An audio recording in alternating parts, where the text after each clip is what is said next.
Hello, welcome to Lemon Studios, where we talk anything and everything entertainment. I'm, of course, Lemon himself, Zeke Lemon, and this is my review for Star Wars and Skeleton Crew episodes 1 and 2. But before we get into that, let's get the house clean out of the way, shall we? Leave a like, comment below, let me know your thoughts on Star Wars and Skeleton Crew, and of course, hit that subscribe button as it helps me grow into my YouTube career. I would greatly appreciate it. Now, all that out of the way, let's get into the review, shall we? So, Star Wars and Skeleton Crew, I would say a very low-key show. That would not low-key as in like, the Marvel TV show, but like low-key, it's under the radar. Not a whole lot of people were really anticipating it. I mean, us Star Wars fans, we were going to tune in regardless. But I am curious to see what will be the viewership when it comes out on it, because let's face it, Acolyte left a lot of sour taste in the mouth, some rightfully so, some people for the wrong reasons. But hey, it is what it is. Acolyte is a controversial show at the end of the day. I gave it a positive review, but even I can admit, yeah, it's not some of Star Wars' best.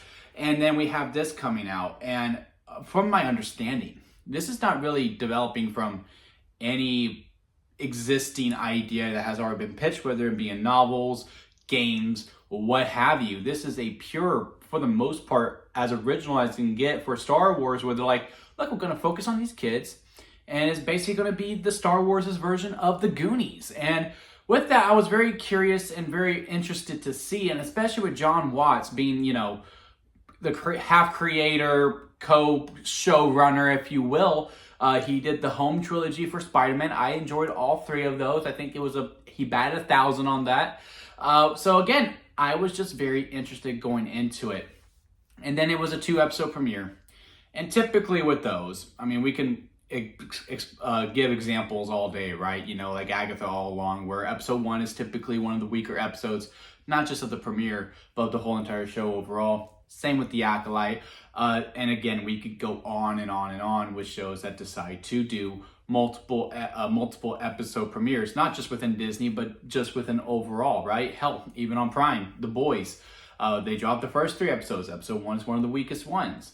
I will say, I think I liked episode 1 more than episode 2, which again is not something that typically happens. And also episode 1 was the most non-Star Wars-y because, again, they were very lean heavily into the Goonies aspect of it. We had the suburban lifestyle, and again, it just looked very, very different. And just with how the tone and the setting that they are going for, it was just a big breath of fresh air. It's truly what it felt like. Like, it just wasn't...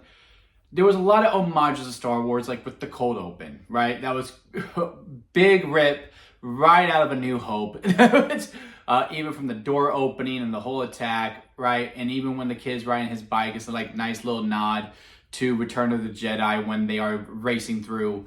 I don't remember the planet with the Ewoks on it, but y'all know the scene I'm talking about with how some of the frame rates were. There was a bunch of those types of shots throughout this whole entire show, but yet I do feel like at the end of the day it was trying to be its own thing, and that's the biggest compliment I can give to this show. And again, with this whole Goonies aspect of it, this gave me something that I haven't felt with Star Wars in quite some time, and that is that sense of wonder.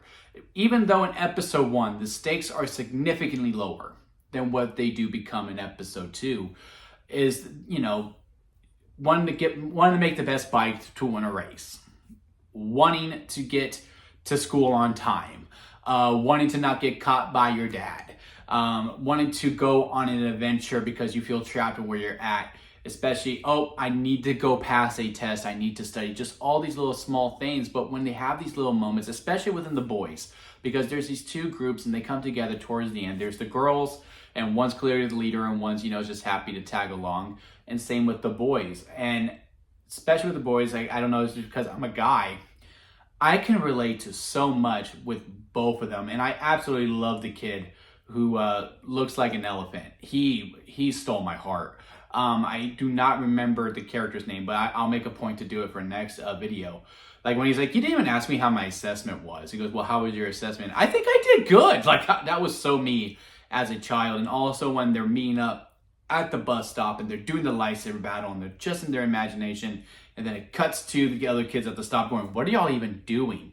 Oh man, I remember I had that exact same scenario when I was little. And again, just this whole, why can't I want to be a Jedi when I grow up? Don't you want to do something more? Don't you want to do something more fun? And he's like, well, like what? Man, and even in episode 2 and some of those moments like that, it just had that sense of wonder and that sense of glee, and just, it made me smile throughout, which is truly what I've been wanting from Star Wars. I don't think this show is going to be for everyone.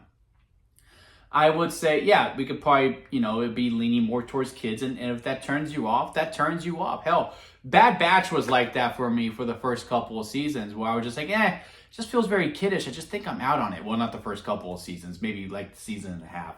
But yeah, y'all get what I'm trying to say. But again, it just felt so fresh, and it just felt so new. And yeah, in a lot of ways, especially within episode 1, it didn't feel like Star Wars. And I think that's okay to go your own way, to do your own thing and try to make your own stamp on it and to make it stand out. And I think Skeleton Crew did that within episode 1. And then, we end so big. They go away on this starship fleet and they go into hyperspace, and now they're super far away from home. Now, this whole show is just about them getting back to home, where it seems like their home is under the grid. They have this hidden treasure. No one seems to know where it's at. No one seems to believe them that this planet even exists. And it's just a lot of more things that we are going to unfold as the show progresses. The only worry that I have with it, because everything with the kids, and I like the kids and I like their dynamic, they were a little heavy-handed with the leaders. I am much more attached to the sidekicks than I am to the leaders of the group. The main little boy, not the actor. The actor's only doing his job. But the antics that he was doing, and granted, it all made sense because he is just a kid. And again, as an energetic kid who wanted to do stuff and, go big or go home, even though I was much more the elephant when I was younger, but I had my burst, right? That he was a little annoying. I'm not gonna lie. And, he just wants to go on this adventure, and, it was just very, very heavy-handed. And at some points it did come off a little annoying. And the main girl, who's just is very grizzled, wants to be street, and, it just wants to be a boss. And, she's the older, she's the alpha. She knows more, and a little bit of a bully, blah, blah, blah. And again, it was just a really heavy-handed. As for the sidekicks, just because there wasn't as much focus on them, they breathe a lot more. And I just was really attached to her. I'm really curious about this girl with the cool little mask that she has, and how she's super smart. She's a little engineer in the making. And again, that little boy with the trunk, he just stole my heart, with those lines of like, you didn't even ask me how my assessment was. How was your assessment? I think I did good. Like, that was so cute. And then, like, even when they claimed Clamsies, it checks out. It's theirs. They did it. Oh, man. I'm telling you, he just stole my heart. And then in episode 2, we get in, they go to the pirates, and then this is where it really starts to feel like Star Wars. Oh, yeah, we are in a Star Wars show. And they get separated, and then they get brought back together. These credits mean much more than any other credits. They get put in jail, and that's where they meet Jude Law. And I think this is my only problem with both episodes in general.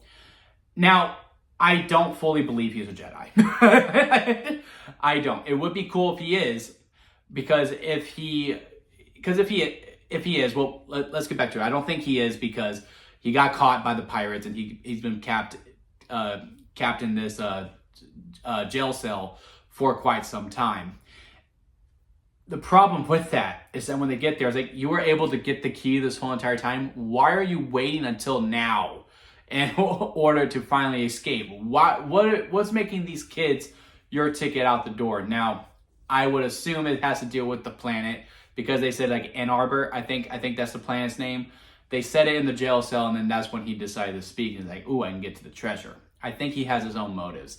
And he probably has a magnet that's able to get the key over to them, and this is his way to get out, and he can use those kids to get to the treasure, so on and so forth. Because if he is a Jedi, you would assume that cold open of that captain getting beat up for leading his team to not a bunch of credits, and some of his teammates die, where the wolf eventually takes over as the captain, that was Jude Law in that helmet, right? And I'm sorry, if he's a Jedi, there's no way he's losing to all of those pirates. He's smoking all of them. Hell, he doesn't even need the crew. So I think he's using some sleight of hand, and he is a wizard or just some magic to get that key over to them, and then he can manipulate them in one way or the other, especially with the main boy.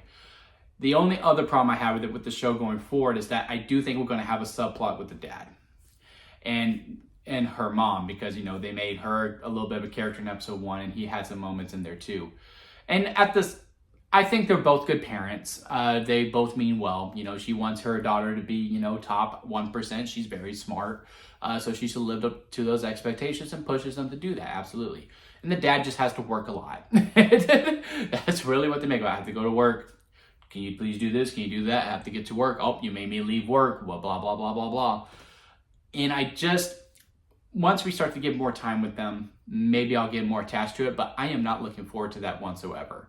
Now, to discover the secrets of Ann Arbor and seeing what the main takeaway is, or maybe they find the treasure, okay, maybe this is what leads to it, to get into their kids back.